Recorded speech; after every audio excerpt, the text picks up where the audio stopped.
Benvenuti in diretta su shritalia.com, il canale di informazione e aggiornamenti in onda tutti i giorni dal 10 marzo dello scorso anno.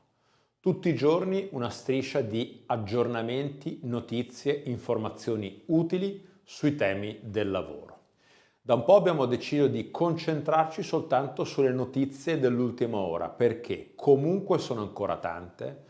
Si susseguono provvedimenti, interventi normativi, interventi della prassi, INPS, INAIL, e c'è bisogno comunque di mantenere alta l'attenzione su quello che sta cambiando. Vediamo insieme le notizie di questo lunedì 29 marzo. Obbligo di vaccinarsi, uno dei grandi temi. Intanto si comincia a parlare di una legge per il mondo della sanità, obbligo di vaccinazione per tutti i sanitari a contatto con i pazienti, ma con possibilità di esonero, copertura penale per chi effettua i vaccini. Questi sono i punti che saranno inseriti nella legge di cui si sta parlando e su cui sta lavorando il Ministero della Giustizia, insieme al Ministero del Lavoro e della Sanità. L'obbligo non riguarderà solo i sanitari in contatto con pazienti Covid, ma tutto il personale sanitario in contatto con pazienti. Per chi rifiuta non vi sarà il licenziamento, ma la destinazione ad altre mansioni, che ovviamente non prevedano il contatto diretto con i pazienti.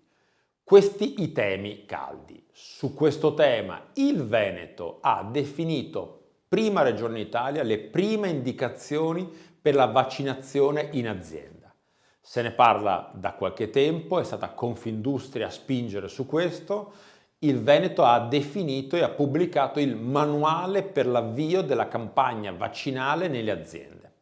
Ricordiamo però che la vaccinazione anti-Covid effettuata nell'ambiente di lavoro, anche se effettuata nell'ambiente di lavoro e anche se affidata al medico competente, rappresenta comunque una iniziativa di sanità pubblica finalizzata alla tutela della salute della collettività e quindi non attiene strettamente alla prevenzione nei luoghi di lavoro.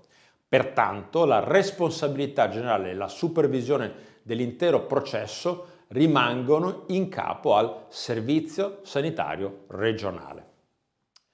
Costituiscono presupposti imprescindibili la disponibilità dei vaccini, uno dei grandi temi, la disponibilità dell'impresa, che devono quindi chiedere di poter partecipare al piano, la disponibilità del medico competente, che potrebbe anche rifiutarsi, e la volontarietà, l'adesione volontaria da parte del lavoratore.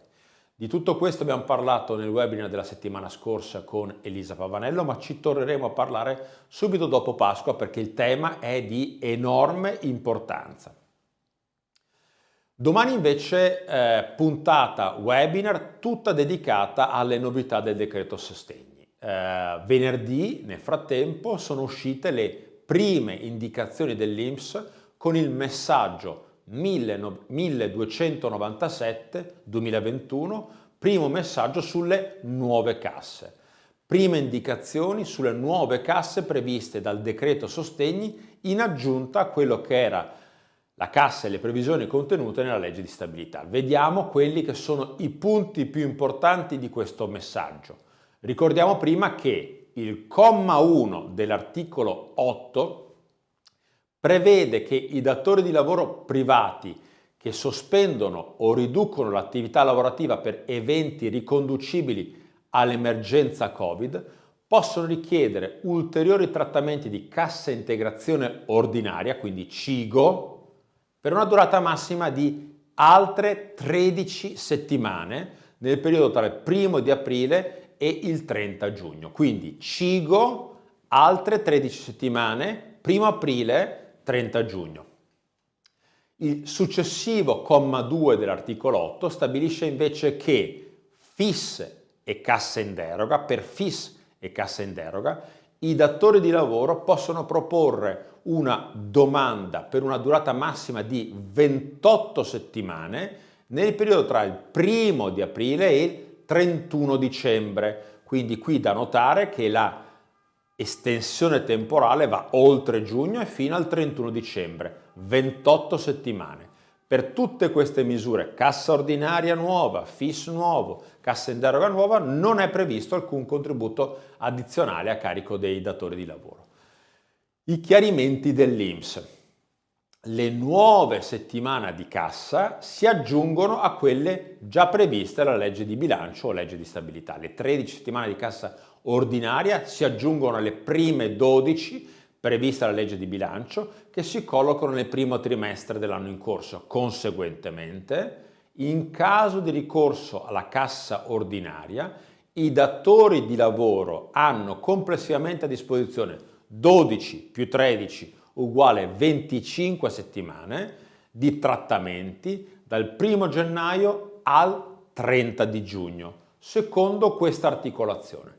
12 settimane dal 1 gennaio al 31 marzo, ulteriori 13 settimane dal 1 di aprile al 30 di giugno. Questa è la cassa ordinaria, quindi le aziende in cassa ordinaria o che hanno la cassa ordinaria avranno cassa Covid fino a giugno, 13 più 12, 25 settimane da gennaio a giugno. Per FIS e cassa in deroga, il periodo già chiesto e autorizzato non va imputato alle nuove settimane. Questo è l'importante chiarimento contenuto nel messaggio di venerdì. Considerato che l'impianto normativo del decreto sostegni non prevede l'imputazione alle nuove 28 settimane dei periodi di integrazione precedentemente già richiesti e autorizzati ai sensi della legge di stabilità, anche se collocati parzialmente in periodi successivi al 1 di aprile, ne deriva che il periodo di trattamento, il nuovo periodo di trattamenti, le nuove 28 settimane, devono ritenersi aggiuntive rispetto al periodo precedente. E qui allora qual è la conseguenza? Che i datori di lavoro in area FIS e cassa in deroga hanno complessivamente a disposizione 40 settimane di trattamenti dal 1 gennaio al 31 di dicembre. Va tuttavia evidenziato che il periodo di 12 settimane previsto all'articolo 1 della legge di stabilità deve essere collocato entro e non oltre il 30 giugno 2021. Quindi 40 settimane da gennaio a dicembre, le prime 12 devono essere collocate entro e non oltre il 30 giugno, quindi non è che si cumulano se si vogliono utilizzare dopo. In ogni caso sono 40 settimane senza imputazione delle settimane precedenti a quelle nuove, sistema che invece avevamo già visto in altre precedenti previsioni normative. A chi si applicano le nuove tutele? Anche ai lavoratori assunti dopo il 4 gennaio, che erano rimasti fuori dalla legge di stabilità, e a tutti quelli che sono in forza al 23 marzo 2021. L'articolo 8, commi 1 e 2 del decreto sostegni stabilisce che i trattamenti di cassa integrazione salariale ordinaria, fissa e in deroga trovino applicazione ai lavoratori che risultino alle dipendenze dei datori di lavoro richiedenti la prestazione al 23 marzo 2021, data di entrata in vigore del decreto. Le nuove tutele si applicano quindi anche ai lavoratori che erano stati esclusi dalla legge di stabilità perché assunti dopo il 4 gennaio, sempre che in forza al 23 marzo. Termine per la presentazione delle domande di cassa. L'INPS si accorge del pasticcio normativo e fa chiarezza all'articolo 8, comma 3 del decreto sostegni. Cosa dice? Dice che le domande di accesso ai trattamenti di cassa devono essere inoltrate all'INPS a pena di decadenza entro la fine del mese successivo a quello in cui ha avuto l'inizio il periodo di sospensione o riduzione dell'attività lavorativa. Poi dice: in fase di prima applicazione, il termine di decadenza è fissato entro la fine del mese successivo a quello di entrata in vigore del decreto. Peccato che la legge sia di marzo e quindi significherebbe aprile. Di fatto questa previsione non concretizza una situazione di miglior favore per le aziende e quindi, scrive l'INPS, il termine di trasmissione sarà quello ordinario. Le istanze di accesso ai trattamenti per sospensioni o riduzioni iniziate nel mese di aprile 2021 potranno continuare ad essere trasmesse a pena di decadenza entro il 31 maggio 2021. Infine, blocco dei licenziamenti al 31 di ottobre anche se non si utilizza la cassa in deroga. La disciplina dei licenziamenti introdotta dalla legge dei sostegni conferma le anticipazioni. Per tutti resta confermato il divieto di recesso per motivi economici e organizzativi fino al 30 di giugno, con le eccezioni che già conosciamo. Per alcune categorie il divieto viene esteso al 31 di ottobre. Chi sono i datori di lavoro per cui vale il divieto fino a ottobre? Quelli che sospendono o riducono l'attività e il lavoro con accesso alla FIS o la cassa in deroga alla CISOA Mondo Agricoltura. Non rientrano le aziende che hanno la cassa ordinaria e si ripropone qui il problema interpretativo di agosto, perché qualcuno torna a sostenere che il divieto non c'è se non si ricorre alle casse. Ne parleremo domani nel webinar dedicato al decreto sostegni. Dalle 15 alle 16 ci sarà l'occasione per sciogliere questi dubbi, anche se il problema si porrà a ottobre e comunque non prima di giugno per le aziende che sono in cassa ordinaria.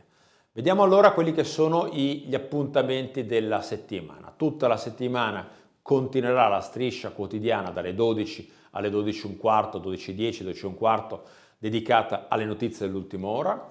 Martedì e mercoledì i due appuntamenti webinar, dalle 15 alle 16. Cominciamo domani, ci sarò io a raccontare un po' tutte le novità del decreto sostegni, tutte le novità per il lavoro e per la previdenza, e insieme a me Enrico Cavinato sulla parte dei ristori, Valentina Fabruzzo sulla parte delle casse. Invece mercoledì un tema sempre interessante. I mercoledì sono dedicati, come sappiamo, agli approfondimenti, scarso rendimento e comportamenti negligenti. Facciamo il punto su quella che è la disciplina normativa e gli orientamenti giurisprudenziali insieme a William Castagnotto e a Francesca Marchesani, che si occupano della parte giudiziale all'interno della nostra struttura. Con questo è tutto, vi auguro una buona settimana, un buon lunedì, facciamo forza ancora, speriamo che la campagna vaccinale prenda l'avvio giusto, perché abbiamo capito che solo i vaccini ci libereranno da questa situazione. E quindi a tutti un augurio di buon lavoro e buona salute.